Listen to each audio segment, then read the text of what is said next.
नमस्कार। हमारे इस खास विश्लेषण में आपका स्वागत है। आज हम जिस विषय पर बात करने जा रहे हैं ना, वो सच में बेहद रहस्यमयी और ऊर्जा से भरा हुआ है। हम बात कर रहे हैं भरणी नक्षत्र में मंगल की उपस्थिति के बारे में। ये कोई आम विषय नहीं है, बल्कि ये कर्म, जीवन और मृत्यु के लिए सबसे गहरे रहस्यों को खोलता है। तो चलिए, बिना देर किए इस बेहद शक्तिशाली ज्योतिषीय स्थिति को डिकोड करते हैं और इसे गहराई से समझते हैं। तो आज के इस सफर में हम क्या-क्या कवर करेंगे। सबसे पहले हम मंगल और भरणी के मूल स्वभाव को समझेंगे, फिर मनोविज्ञान पर इसका प्रभाव देखेंगे। इसके बाद व्यवहारिक जीवन यानी करियर, स्वास्थ्य और रिश्तों पर बात होगी। फिर हम भरणी के चारों चरणों का बारीकी से विश्लेषण करेंगे और आखिर में कुछ बेहद सटीक उपायों पर चर्चा करेंगे। तो चलिए आगे बढ़ते हैं।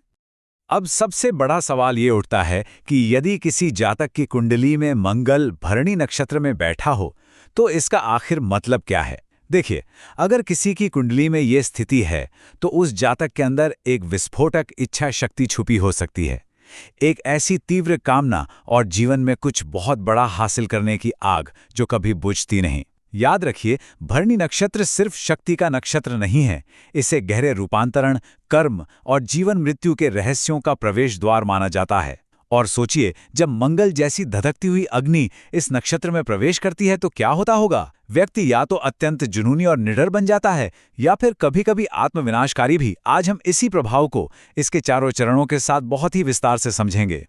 तो चलिए अपनी इस चर्चा के पहले भाग से शुरुआत करते हैं, जहां हम इन दो महाशक्तिशाली ऊर्जाओं यानी मंगल और भरणी के मूल तत्वों को समझेंगे।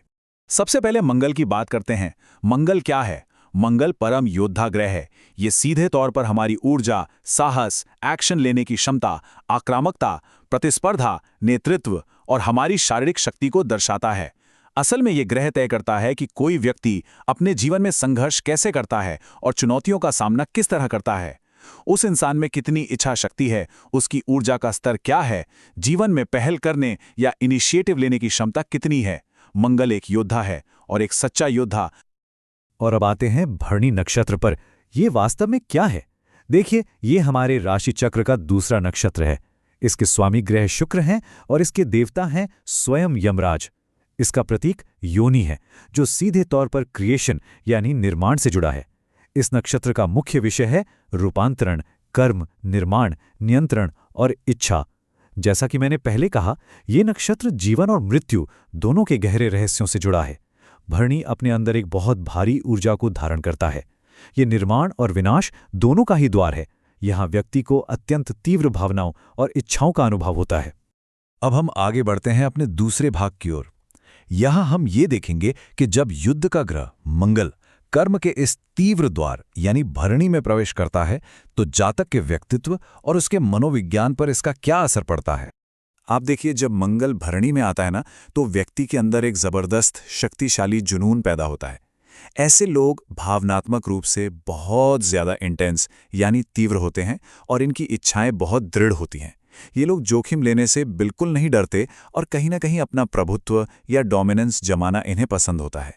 इनमें एक अजीब सा शक्तिशाली आकर्षण होता है और इनकी सर्वाइवल इंस्टिंक्ट यानी उत्तरजीविता की भावना बहुत मजबूत होती है। अगर कोई इनके रास्ते में आ जाए तो सच मानिए, ये अत्यंत आक्रामक भी हो सकते हैं।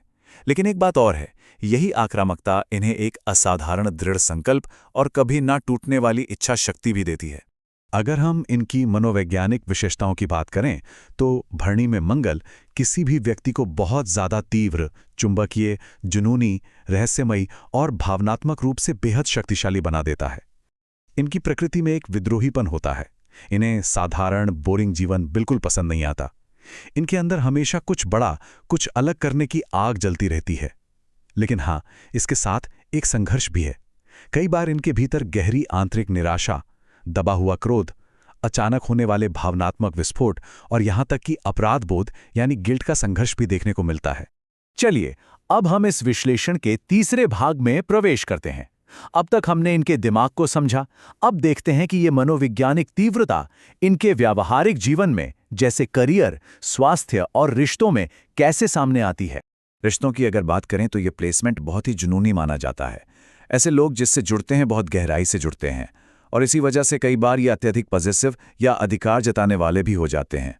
इन्हें 100% वफादारी चाहिए होती है और ये धोखा बिल्कुल बर्दाश्त नहीं कर पाते। इनके प्रेम करने की जो ऊर्जा है वो बहुत तीव्र होती है। लेकिन ध्यान देने वाली बात यह है कि अगर कुंडली में मंगल की यह स्थिति पीड़ित हो तो इनमें ईर्ष्या, सामने वाले को कंट्रोल करने की प्रवृत्ति और जीवन में भारी भावनात्मक उथल-पुथल भी बढ़ सकती है। करियर के मोर्चे पर देखा जाए तो इस प्लेसमेंट वाले लोग कुछ खास तरह की भूमिकाओं में बहुत जबरदस्त सफलता हासिल कर सकते हैं, जैसे कि शल्य चिकित्सा यानी सर्जरी, पुलिस या सेना, कानून प्रवर्तन, राजनीति और यहां तक कि मनोरंजन या फिटनेस इंडस्ट्री।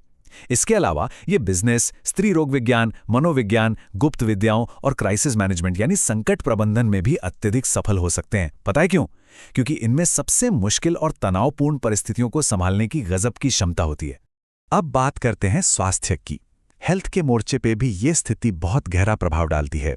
भरणी को हमारे प्रजनन क्षेत्र से जुड़ा हुआ नक्षत्र माना जाता है, इसलिए ऐसे व्यक्ति में हार्मोनल असंतुलन, प्रजनन संबंधी विकार, ब्लड प्रेशर की समस्याएं, स्ट्रेस डिसऑर्डर, सूजन से जुड़ी बीमारियां और क्रोध से उत्पन्न होने वाली समस्याओं की प्रवृत्ति बढ़ सकती है। एक और बात का ध्यान रखना होता है कि अगर ये ऊर्जा पीड़ित अवस्था में है तो जातक में नशे की लत या खुद को नुकसान पहुंचाने वाली आत्मविनाशकारी आदतें भी आ सकती हैं। इन सब के अलावा इसका एक आध्यात्मिक पहलू भी है जो सच में बहुत ही गहरा है। यमराज के इस नक्षत्र में बैठा मंगल व्यक्ति को कर्म का योद्धा बना सकता है। अगर व्यक्ति अपनी चेतना का विकास कर ले तो वो एक बहुत ही अनुशासित आध्यात्मिक साधक बन सकता है। वे तंत्र के अभ्यासी, हीलर यानी उपचारक या फिर एक बेहतरीन कर्म मार्गदर्शक भी बन सकते हैं। दरअसल यह स्थिति व्यक्ति को जीवन की सबसे गहरी और अंधकार में सच्चाइयों का सीधे सीधे सामना करवाती है, जो उन्हें आध्यात्मिक रूप से बहुत मजबूत बनाता है। और अब चलिए इस चर्चा के सबसे सूक्ष्म लेकिन सबसे रोचक हिस्से की ओर बढ़ते हैं। भरणी नक्षत्र के 4 चरण। यहां हर एक चरण अपनी एक बिल्कुल अलग कहानी कहता है। आइए देखते हैं। सबसे पहले बात करते हैं प्रथम चरण की, जो सिंह नवमांश में आता है। यहां मंगल अधिकार और अहंकार को काफी बढ़ा देता है। इस चरण की जो सबसे बड़ी विशेषताएं हैं वो हैं नेतृत्व करने की क्षमता, गर्व, एक बहुत ही नाटकीय या ड्रामेटिक व्यक्तित्व, खुद को अभिव्यक्त करने की मजबूत भावना और हर हाल में प्रसिद्धि पाने की चाहत। ऐसे लोग हमेशा आकर्षण का केंद्र बनना चाहते हैं, स्पॉटलाइट में रहना चाहते हैं। इनकी आभा बहुत प्रभावशाली होती है। लेकिन यहाँ एक सलाह भी है, ऐसे लोगों को अहंकार के टकराव से बचना चाहिए और अपने क्रोध को नियंत्रित करना बहुत जरूरी होता है। अब आते हैं दूसरे चरण पर, जो कन्या नवमांश में पड़ता है। ये स्थिति व्यक्ति को व्यावहारिक रूप से एक गहरी तीव्रता देती है। इनकी खासियत क्या है? विश्लेषणात्मक कार्यप्रणाली, हर काम में परफेक्शन चाहना, एक बहुत ही अनुशासित कार्यशैली और शानदार तकनीकी कौशल। ये लोग किसी भी चीज़ की योजना बनाने और फिर उसे ज़मीन पर उतारने में यानी एग्जीक्यूशन में बेहतरीन होते हैं। लेकिन इसका एक नेगेटिव साइड भी है, अत्यधिक आलोचनात्मक रवैया रखना, बेवजह की चिंता और अंदर ही अंदर छिपी हुई निराशा भी इनके जीवन में अक्सर देखने को मिल सकती है। तीसरे चरण की बात करें तो ये तुला नवमांश में आता है। यहाँ आकर रिश्तों का कर्म बहुत मजबूत हो जाता है। इस चरण की खास बातें हैं गजब का आकर्षण, दूसरों को लुभाने की क्षमता, शानदार कूटनीति यानी डिप्लोमेसी और कला के प्रति एक गहरा जुनून। ऐसे लोग बहुत ही आसानी से दूसरों को अपनी ओर खींच लेते हैं। लेकिन इस आकर्षण के साथ साथ भावनात्मक रूप से दूसरों पर निर्भर होना और रिश्तों में बार बार टकराव होना, ये भी इनके जीवन का एक बड़ा हिस्सा बन सकता है। अब बात करते हैं चौथे और अंतिम चरण की, जो वृश्चिक नवमांश में आता है।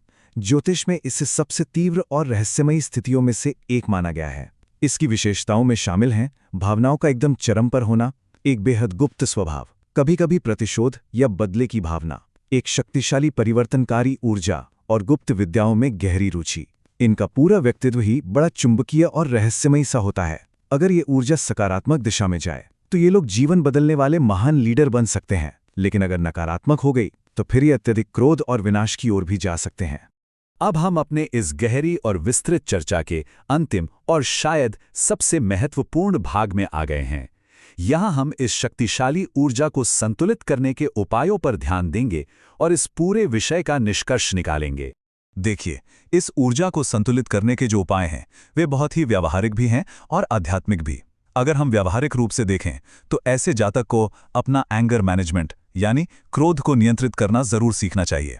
अपने अचानक आने वाले भावनात्मक आवेगों को कम करें, रोजाना अनुशासित तरीके से व्यायाम करें, किसी भी तरह के व्यसन या नशे से दूर रहें और एक व्यवस्थित दिनचर्या अपनाएं। वहीं अगर आध्यात्मिक उपायों की बात करें तो हनुमान चालीसा का पाठ, मंगल के मंत्रों का जाप, शुक्र को संतुलित करने वाली गतिविधियां, नियमित ध्यान और खुद को ग्राउंडेड रखने का अभ्यास, ये सभी चीजें इनके जीवन में बहुत लाभकारी सिद्ध होती हैं। तो इस पूरे विश्लेषण का आखिर निष्कर्ष क्या निकलता है? भरणी नक्षत्र में मंगल व्यक्ति को एक असीम आंतरिक अग्नि देता है, और जैसा कि हम जानते हैं, अग्नि निर्माण भी कर सकती है और विनाश भी। ये स्थिति व्यक्ति को असाधारण सफलता के शिखर तक ले जा सकती है, या फिर उसे उसकी ही अनियंत्रित इच्छाओं के जाल में फंसा सकती है। असल में भरणी हमें यह बहुत ही महत्वपूर्ण पाठ सिखाता है कि सच्ची शक्ति केवल इच्छा होने में नहीं है, बल्कि उस इच्छा को नियंत्रित करने में है। ये पूरा विश्लेषण हमें एक बहुत गहरे चिंतन में छोड़ जाता है कि क्या हम अपनी इच्छाओं को नियंत्रित कर रहे हैं, या हमारे भीतर बैठे ये नक्षत्रों की ऊर्जा अनजाने में ही हमारे भाग्य का निर्माण कर रही है। इस सवाल पर विचार जरूर कीजिएगा। ज्ञान की इस निरंतर खोज में हमारे साथ बने रहने के लिए आपका बहुत बहुत धन्यवाद।